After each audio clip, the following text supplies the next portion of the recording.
The words hung in the air like a storm cloud, heavy and dark, threatening to unleash a torrent I wasn't ready to face. Senile old lady.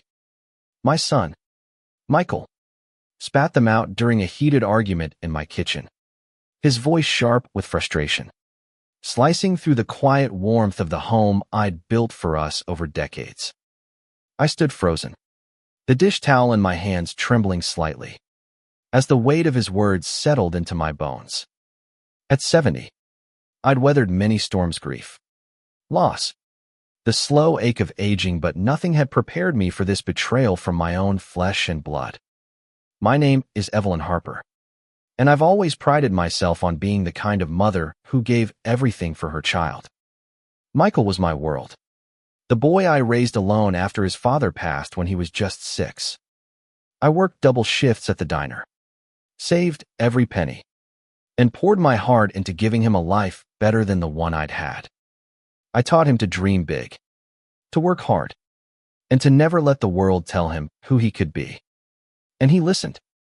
My Michael, with his quick wit and relentless ambition, built a small construction company from the ground up. I was so prouder than I'd ever been when he came to me 3 years ago, eyes bright with hope, asking for help to expand his business. I didn't hesitate. I took out a loan against my house, the one I'd paid off after years of sacrifice, to give him the $200,000 he needed. It was an investment in his dream, in our future. But that afternoon, as the summer sun filtered through my lace curtains, Michael's words cut deeper than any knife. We'd been arguing about his decision to take on a risky projecta luxury condo development that seemed more about prestige than stability. I'd voiced my concern, gentle at first, then firm, reminding him of the debt still hanging over us. He'd snapped, his face flushed with anger, and called me that name, senile old lady, as if my years of love and sacrifice meant nothing, as if I were just a frail, outdated relic, no longer capable of understanding his world. I didn't cry. Not then. I stood tall, my voice steady as I told him to leave. He stormed out, slamming the door, leaving only silence and the echo of his words. That night, I sat in my armchair, the one where I used to read him bedtime stories, and stared at the faded photograph of us on the mantel. Michael at 10, grinning gap-toothed, my arms around him. The memory felt like a bruise. I wasn't senile. I was sharp, capable, the woman who'd balanced budgets, navigated grief, and built a life from nothing. But his words gnawed at me, planting a seed of doubt. Was I losing my edge? Or was he losing his way? The next morning, I drove to the bank. My hands shook as I filled out the forms to stop the automatic payments on Michael's business loan. It wasn't spite, though part of me burned with hurt. It was clarity. I'd given him everything: me savings, my trust, my home, but I wouldn't let him take my dignity. The loan was in my name, tied to my house, my security. If he thought me incapable, I'd show him I still had power over my own life. The decision wasn't easy. It felt like severing a piece of my heart. Michael was my son, my only child, the boy I'd rocked through fevers and cheered at every game. But love doesn't mean enabling recklessness. I'd spent 30 years building stability. I wouldn't let it crumble because he'd forgotten who I was. As I signed the papers, I felt a strange mix of grief and resolve. This wasn't just about money, it was about respect. About reminding him that I was still Evelyn Harper, the woman who'd carried him through every storm. The bank teller, a kind young woman named Sarah, gave me a sympathetic look. "You sure about this, Mrs. Harper?" she asked, her voice soft. I nodded, my jaw tight. I've never been surer. But as I drove home, the weight of it settled in. Michael would be furious. He'd see it as betrayal, not a boundary. I didn't know if he'd come back, if he'd apologize, or if this would be the wedge that drove us apart for good. All I knew was that I'd spent my life giving. And now, for the first time, I was choosing myself. That evening, I sat on my porch, watching the sunset paint the sky in shades of orange and pink. The neighborhood was quiet, save for the hum of crickets and the distant laughter of children playing. I thought of Michael's business, the late nights he'd spent poring over blueprints, the pride in his voice when he landed his first big contract. I wanted him to succeed, God. How I wanted that, but not at the cost of everything I'd built. Not at the cost of me. The phone rang as dusk settled. Michael's name flashed on the screen. My heart clenched, but I let it go to voicemail. I wasn't ready to hear his anger, or worse, his indifference. Instead, I walked inside, brewed a cup of chamomile tea, and sat with my thoughts. The house felt emptier without his presence, but it was still mine. Every creak of the floorboards, every scuff on the walls, told the story of a life I'd fought for. I wasn't Senile. I was Evelyn, and I was still here, standing firm. The days that followed were a blur of quiet defiance.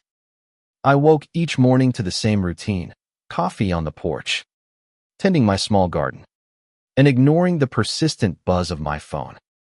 Michael called 3 times that first week, leaving voicemails that ranged from curt to pleading. Mom, we need to talk. This is crazy. You can't just pull the plug like this. Please, call me back. I listened to each one, my chest tight, but I didn't respond. Not yet. I needed time to untangle the knot of emotions: hurt, anger, and a stubborn flicker of hope that he'd see what he'd done. The neighborhood noticed my solitude. Mrs. Delaney from next door stopped by with a plate of cookies, her eyes soft with concern. You okay, Evelyn? She asked, her voice carrying the warmth of someone who'd known me for 20 years. I smiled, deflecting with a vague, just sorting some things out. She didn't press, but her presence reminded me I wasn't alone, even if it felt that way. The community center where I volunteered called too, asking if I'd teach my knitting class again. I said yes, craving the distraction, the chance to feel useful. By the second week, Michael showed up at the house. I was in the kitchen, chopping vegetables for soup, when I heard his truck pull into the driveway. My heart stuttered, but I kept my hand steady on the knife. He knocked, then let himself in with the spare key I'd never asked for back.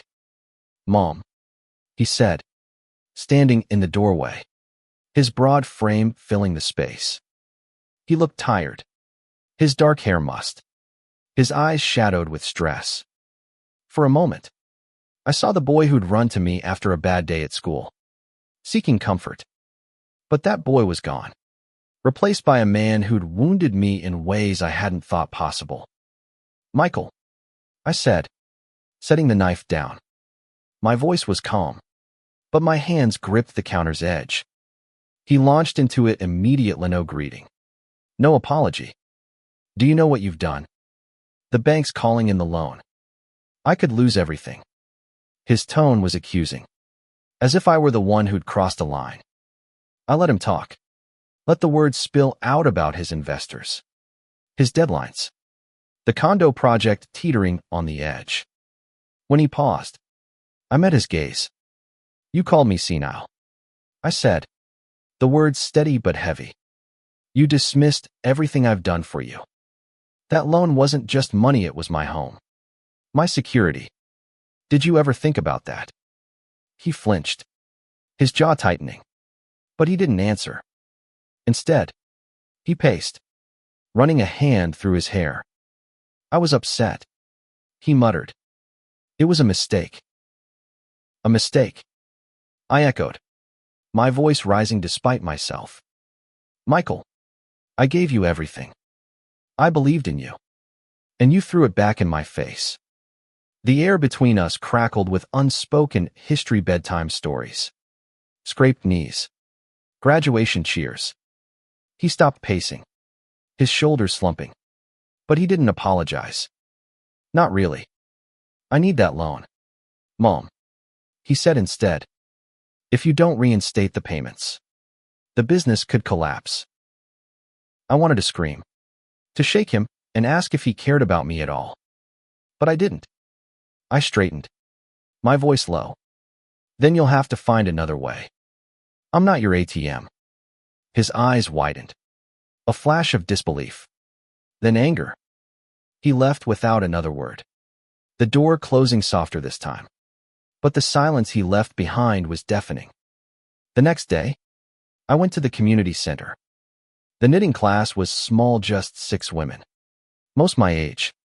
Their needles clicking in a soothing rhythm. I taught them a new stitch. My hands steady despite the ache in my chest. They shared stories of their own children, their own hurts. And I listened, nodding, feeling less alone. One woman, Clara, touched my arm as we packed up. Kids don't always see what we give up for them, she said quietly. But they come around. Give him time. I wanted to believe her, but the wound was still raw. That evening, I dug through old photo albums, tracing the arc of Michael's life. First steps, first bike, first job.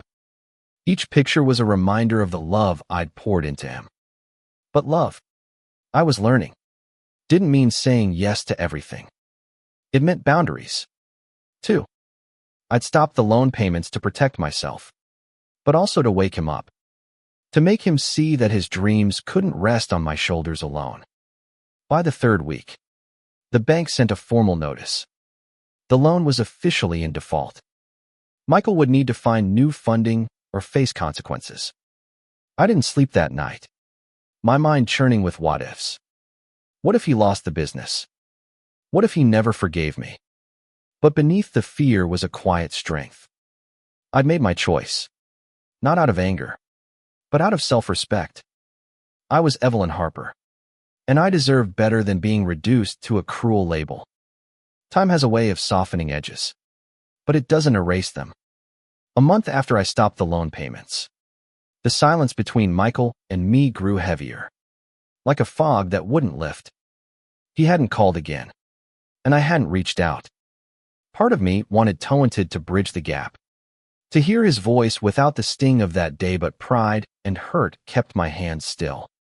Instead, I filled my days with small acts of reclaiming myself. I repainted the living room a soft sage green, tended my roses, and joined a book club at the community center. The routine grounded me, reminded me I was more than a mother scorned. But the world doesn't let you hide forever. One crisp October morning, I got a call from Sarah at the bank. Mrs. Harper, Michael's applied for a new loan to cover the default, she said, her voice careful. He listed you as a reference. My stomach twisted. A reference? After everything. I told her I'd think about it, but my mind was already racing. Was this his way of reaching out? Or just another move to save his skin? I didn't know, and that uncertainty gnawed at me. That afternoon, I walked to the park near my house, where I used to push Michael on the swings. The air was sharp with autumn, leaves crunching underfoot. I sat on a bench, watching families play, and let myself remember. Michael at 5, giggling as I pushed him higher. At 15, brooding but still letting me hug him. At 30, beaming as he signed his first big contract. Those memories were my anchor, but they also sharpened the pain of his words. Senile old lady. I wasn't that. I was the woman who'd taught him resilience, who'd shown him how to stand up after a fall. Maybe it was time he learned that lesson again. When I got home, I found a letter in the mailbox, not from Michael, but from his business partner, Tom. It was polite, almost formal, explaining that the condo project was in jeopardy without new funding. He didn't mention Michael's outburst, but he hinted at strain. Writing, Michael's under a lot of pressure, but he respects you more than he shows. I folded the letter, unsure if I believed it. Respect didn't feel like what he'd shown that day in my kitchen. I called my friend Clara from the knitting group, needing her steady perspective. Over tea at her house, I spilled everything: the argument, the loan, the silence. She listened, her eyes kind but unflinching. "You did the right thing, Evelyn," she said. "He needs to stand on his own, even if it hurts. But don't shut him out forever. He's still your boy." Her words stung, but they were true. I wasn't ready to forgive, but I didn't want to lose him entirely. The next day, I went to the community center to help with a fundraiser. Setting up tables, arranging flowers, chatting with neighbors. It felt good to be needed, to be seen as capable. A young volunteer, barely 20, asked me how I stayed so strong at my age. I laughed, deflecting, but inside, I clung to her words. Strong, not senile, not old, just Evelyn. Still here, still fighting. That evening, I sat down with Michael's voicemails, replaying them. His voice cracked in the last one, a hint of something softer. "Mom, I'm sorry. I didn't mean it. Can we talk?"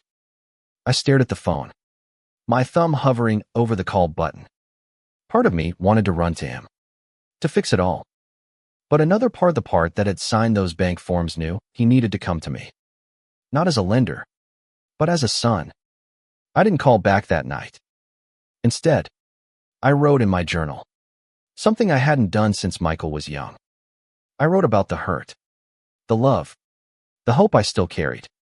I wrote about the woman I was: flawed, fierce, and far from finished. As I closed the journal, I felt a spark of clarity.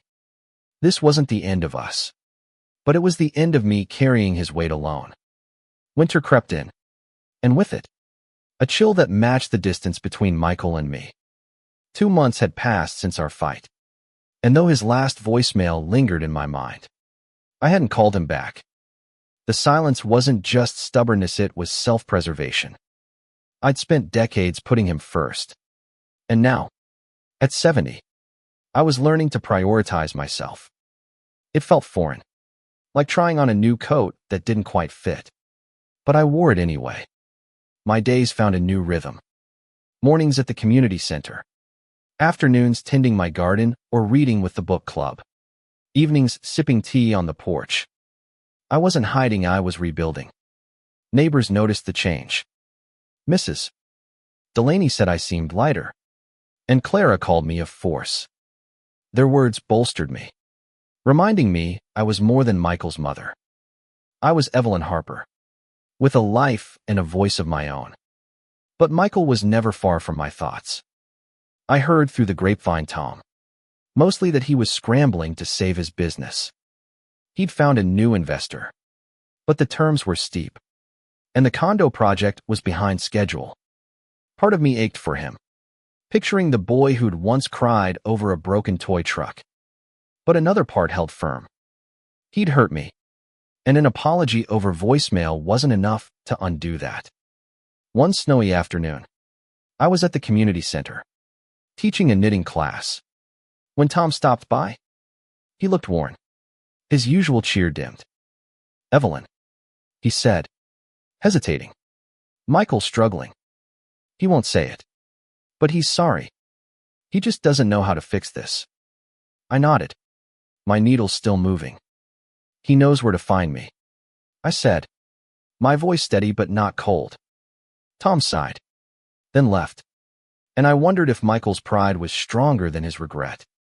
That evening, I found an old box in the attic, Michael's childhood things. Report cards, a tiny baseball glove, a drawing he'd made of us holding hands. My throat tightened as I traced the crayon lines. I'd raised a good man, but somewhere along the way, he'd forgotten how to see me. I put the box away, but the memories lingered, tugging at the hope I tried to bury. The next day, I got a call from Sarah at the bank. Michael had secured a partial loan, enough to keep the business afloat, but he'd need more to finish the project. He didn't ask me to call, Sarah said. But I thought you should know. I thanked her, my mind spinning. He was fighting, just as I taught him to. But he still hadn't come to me. Hadn't faced me as his mother. Not his banker. At the book club that week, we discussed a novel about forgiveness. And the conversation hit close to home. Clara, ever wise, said, forgiving doesn't mean forgetting. It means choosing peace. I nodded, but peace felt distant. I wasn't ready to let go of the hurt. Not when it was the only thing keeping me upright. That night, I dreamed of Michael as a boy, running to me after a fall, his eyes wide with trust. I woke with tears on my cheeks, wondering if that trust was gone forever. But as I made coffee, I realized something. I wasn't just protecting myself by stopping the loan. I was giving him a chance to grow, to face his mistakes. Whether he took it was up to him.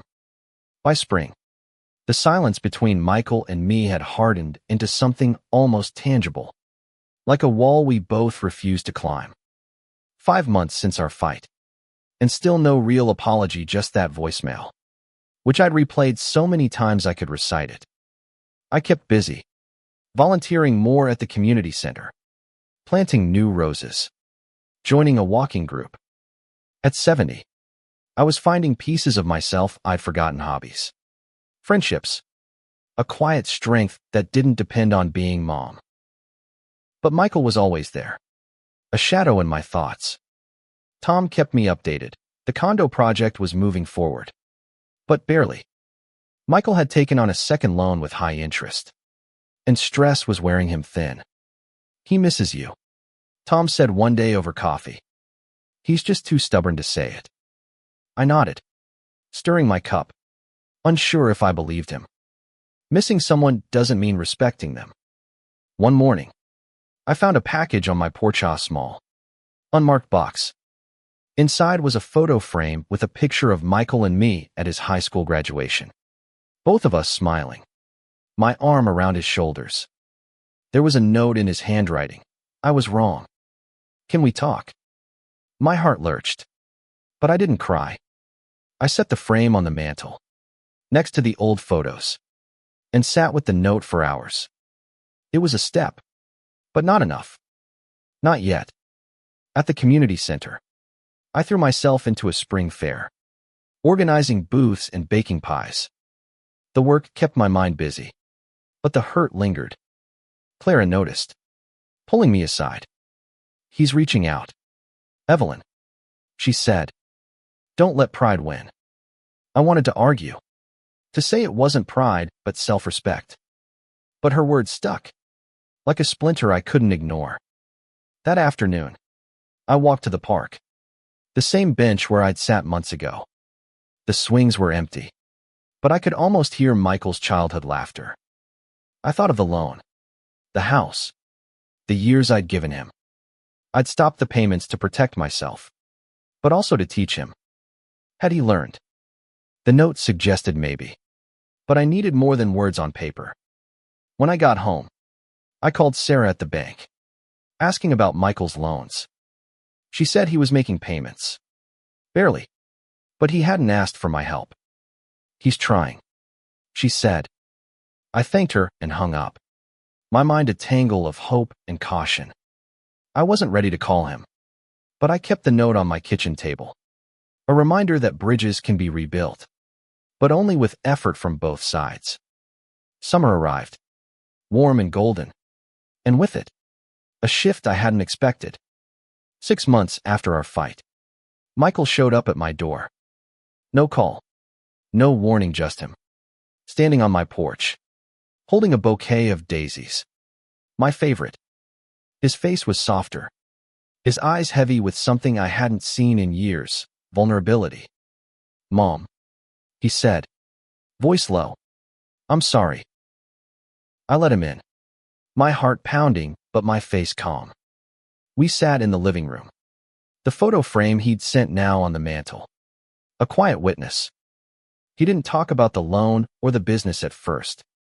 Instead, he talked about us, memories I thought he'd forgotten, like the time we built a fort in the backyard, or the nights I helped with his math homework.